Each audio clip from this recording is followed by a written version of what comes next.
Other demand elasticities. We refer to the price elasticity of demand as the elasticity of demand. However, there are other demand elasticities that show how the quantity demanded changes in response to changes in variables other than price that affect the quantity demanded. Two such demand elasticities are the income elasticity of demand and the cross price elasticity of demand. As people's incomes increase, their demand curves for products shift. If a demand curve shifts to the right, a larger quantity is demanded at any given price. If instead the demand curve shifts to the left, a smaller quantity is demanded at any given price. We can measure how sensitive the quantity demanded at a given price is to income by using the income elasticity of demand, or income elasticity, which is the percentage change in the quantity demanded in response to a given percentage change in income, capital Y. The income elasticity of demand is xi, she. I'm not clear how to pronounce this letter, but I think it's she. Is percentage change in quantity demanded over percentage change in income. Delta capital Q over Q over delta capital Y over capital Y equals the partial derivative of capital Q with respect to Y multiplied by capital Y over capital Q, where she is the Greek letter. If the quantity demanded increases as income rises, the income elasticity of demand is positive. If the quantity demanded does not change as income rises, the income elasticity is zero. Finally, the quantity demanded falls as income rises, and the income elasticity is negative. By partially differentiating the pork demand function, equation 2.2, capital Q equals 171 minus 20p plus 20ph plus 3p sub c. Excuse me, that equation is restarting the sentence. By partially differentiating the pork demand function, equation 2.2, capital Q equals 171 minus 20p plus 20p sub b plus 3p sub c plus 2 capital Y. With respect to capital Y, we find that the partial derivative of quantity with respect to Y is 2. So the income elasticity of demand for pork is she equals 2 capital Y over capital Q. And our original equilibrium quantity capital Q equals 220 and income capital Y equals 12.5. So the income elasticity is she equals 2 times open parentheses 12.5 over 220 close parentheses, which is approximately 0.114 or about 1/10. The positive income elasticity shows that an increase in income causes the pork demand curve to shift to the right. Income elasticities play an important role in our analysis of consumer behavior in Chapter 5. Typically, goods that consumers view as necessities, such as food, have income elasticities near zero. Goods that they consider to be luxuries generally have income elasticities greater than 1. The cross-price elasticity of demand is the percentage change in the quantity demanded in response to a given percentage change in the price of another good. P sub O.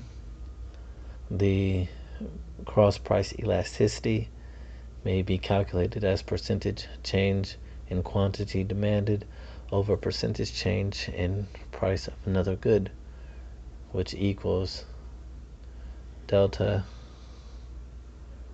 capital Q over Q, and that'll be over delta P sub O over P sub O, which equals the partial derivative of quantity with respect to P sub O, which is price of another good, multiplied by the price of another good over quantity. When the cross price elasticity is negative, the goods are complements. If the cross price elasticity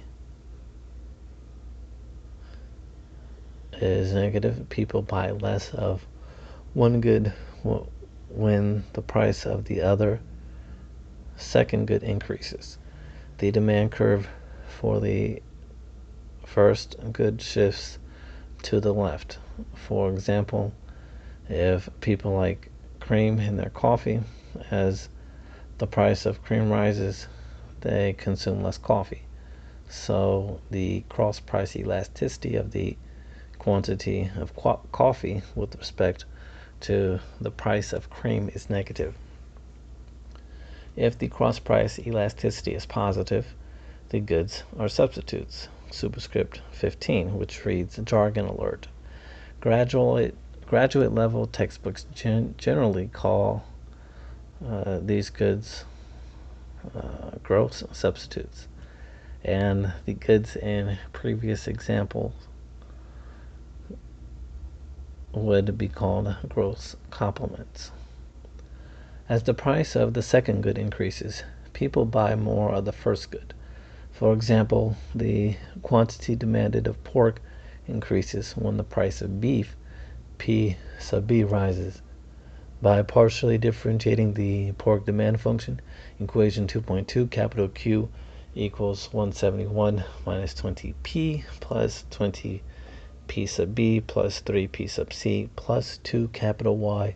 With respect to the price of beef, we find that the partial derivative of quantity with respect to the price of beef is equal to 20.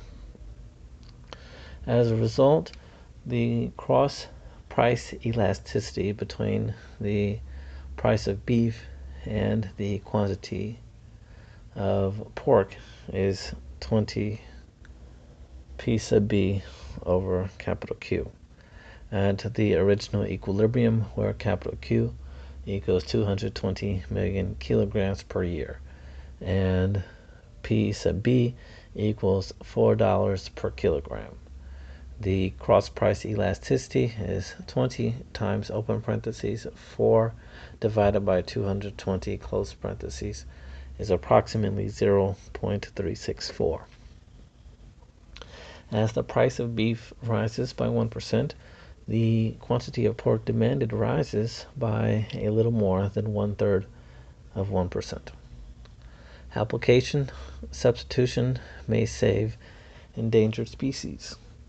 One reason that many species, including tigers, rhinoceroses, green turtles, geckos, seahorses, pipefish, and sea cucumbers are endangered, threatened, or vulnerable to extinction is that certain of their body parts are used as aphrodisiacs in traditional Chinese medicine. It is possible that consumers will switch from such potions to Viagra, a less expensive and almost certainly more effective alternative treatment, and thereby help save these endangered species. We cannot directly calculate the cross-price elasticity of demand between Viagra and the price of body parts of endangered species because their trade is illicit and not reported. However, harp seal and hooded seal genitalia, which are used as aphrodisiacs in Asia, may be legally traded. Before 1998, Viagra was unavailable. Effectively, it had an infinite price. One could not pay a high enough price to obtain it. When it became available at about $15 to $20 Canadian per pill, the demand for sex organs fell, and the demand curve shifted substantially to the left.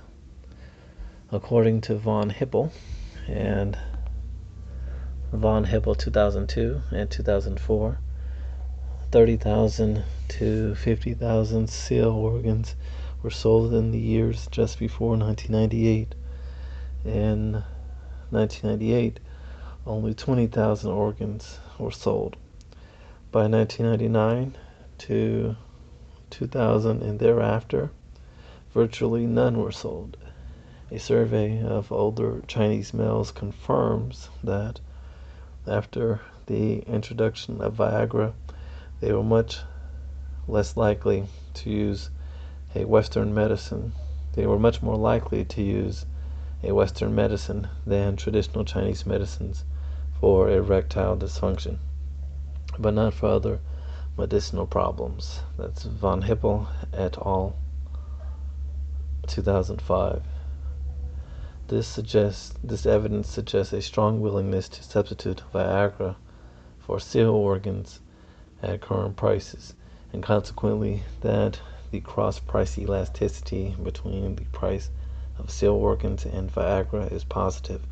Thus, Viagra can perhaps save more than marriages.